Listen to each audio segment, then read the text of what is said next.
The Giver, Chapter 16. Jonas did not want to go back.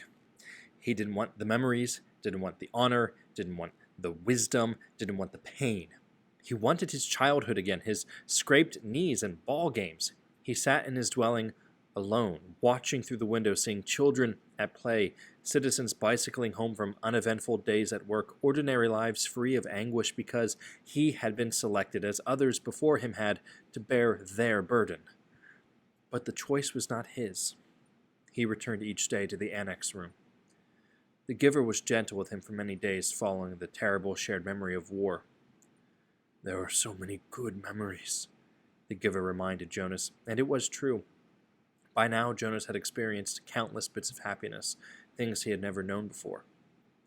He had seen a birthday party, with one child singled out and celebrated on his day, so that now he understood the joy of being an individual, special, unique, and proud. He had visited museums and seen paintings filled with all the colors he could now recognize and name. In one ecstatic memory, he had ridden a gleaming brown horse across a field that smelled of damp grass and had dismounted beside a small stream from which both he and the horse drank cold, clear water.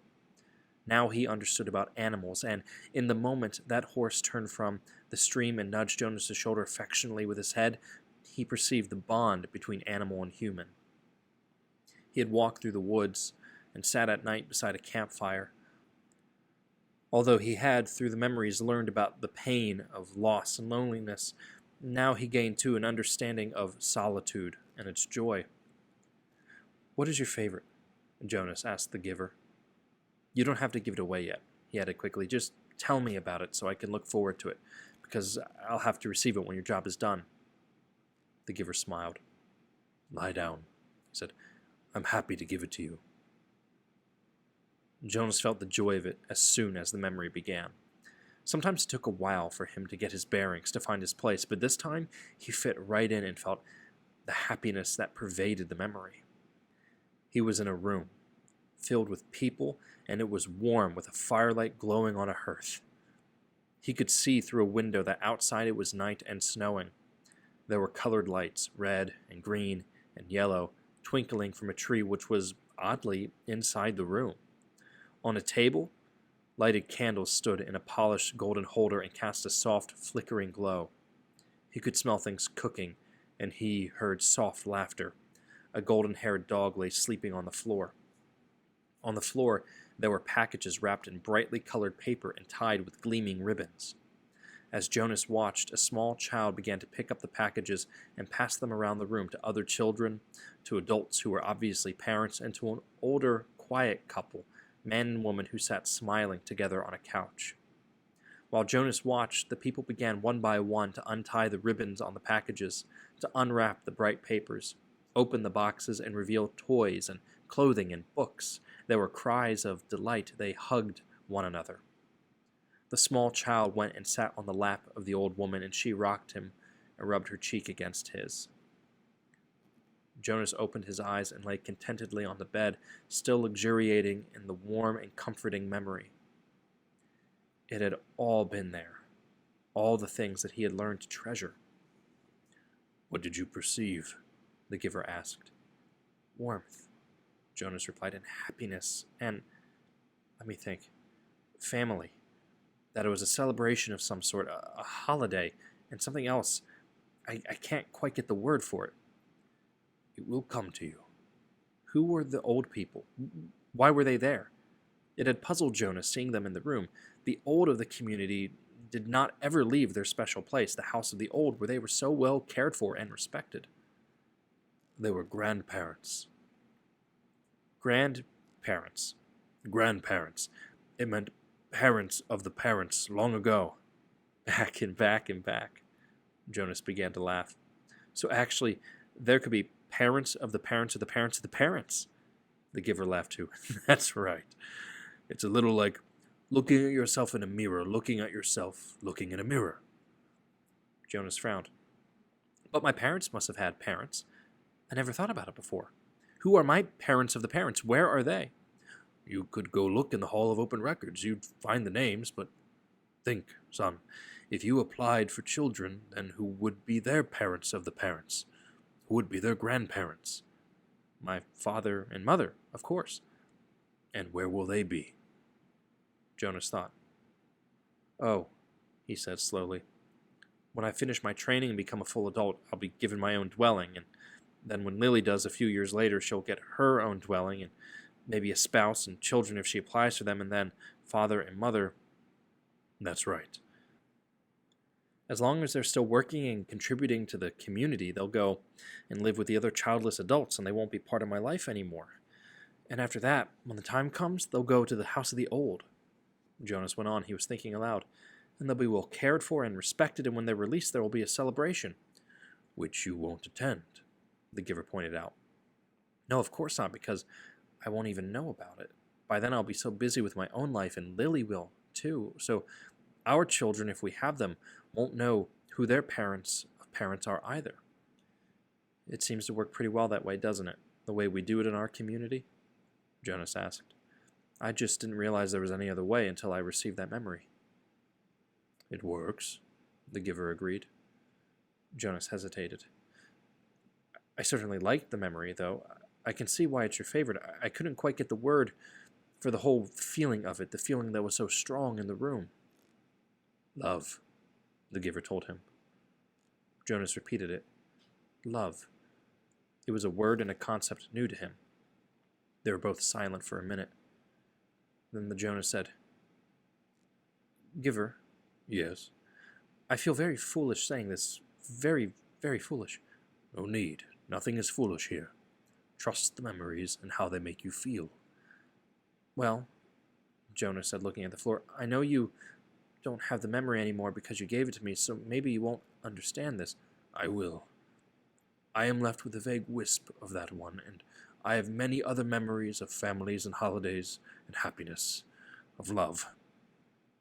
Jonas blurted out what he was feeling. I was thinking that, well, I can see that it wasn't a very practical way to live. The old right there in the same place where maybe they wouldn't be well taken care of in the way they are now, and that we have a better arranged way of doing things. But anyway, I was feeling, actually, that it was kind of nice then, and that I wish we could be that way, and that you could be my grandparent. The family, the memory seemed a little more... He faltered, not able to find the word he wanted. A little more complete, the giver suggested. Jonas nodded. I liked the feeling of love, he confessed. He glanced nervously at the speaker on the wall, reassuring himself that no one was listening. I wish we still had that, he whispered. Of course, he added quickly, I do understand that it wouldn't work very well, and that it's much better to be organized the way we are now. I can see that it was a dangerous way to live. What do you mean? Jonas hesitated. He wasn't certain, really, what he had meant. He could feel that there was risk involved, though he wasn't sure how. Well, he said, finally grasping for an explanation, they had a fire right there in that room. There was a fire burning in the fireplace, and there were candles on the tables. I can certainly see why those things were outlawed.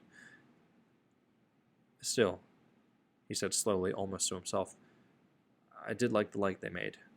And the warmth. Father, Mother, Jonas asked tentatively after the evening meal. I have a question I want to ask you. What is it, Jonas? He made himself say the words though he felt flushed with embarrassment. He had rehearsed them in his mind all the way home from the annex. Do you love me? There was an awkward moment of silence. Then Father gave a little chuckle. Jonas, you of all people. Precision of language, please. What do you mean? Jonas asked. Amusement was not at all what he had anticipated.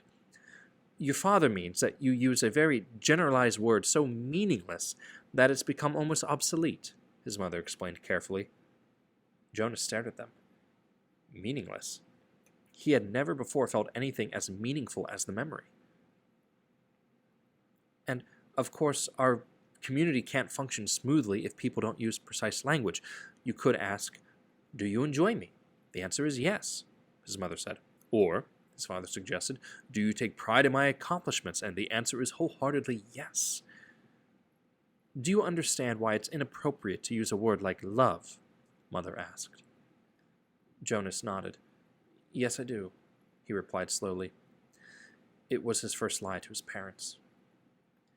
Gabriel, Jonas whispered that night to the new child. The crib was in his room again. After Gabe had slept soundly in Jonas's room for 4 nights, his parents had pronounced the experiment a success and Jonas a hero. Gabriel was growing rapidly, now crawling and giggling across the room and pulling himself up to stand. He could be upgraded in the nurturing center, Father had said happily. Now that he slept, he could officially be named and given to his family in December, which was only 2 months away. But when he was taken away, he stopped sleeping soundly again and cried in the night. So he was back in Jonas's sleeping room. They would give it a little more time, they decided. Since Gabe seemed to like it in Jonas's room, he would sleep there at night a little longer until the habit of sound sleep was fully formed. The nurturers were very optimistic about Gabriel's future. There was no answer to Jonas's whisper. Gabriel was sound asleep. Things could change, Gabe, Jonas went on. Things could be different. I don't know how. But there must be some way for things to be different. There could be colors. And grandparents, he added, staring through the dimness toward the ceiling of his sleeping room, and everybody would have the memories. You know about memories, he whispered, turning toward the crib. Gabriel's breathing was even and deep. Jonas liked having him there, though he felt a little guilty about the secret. Each night he gave memories to Gabriel. Memories of boat rides and picnics in the sun, memories of a soft rainfall against the window panes, memories of dancing barefoot on a damp lawn. Gabe. The new child stirred lightly in his sleep. Jonas looked over at him. There could be love, Jonas whispered. The next morning, for the first time, Jonas did not take his pill. Something within him, something that had grown there through the memories, told him to throw the pill away.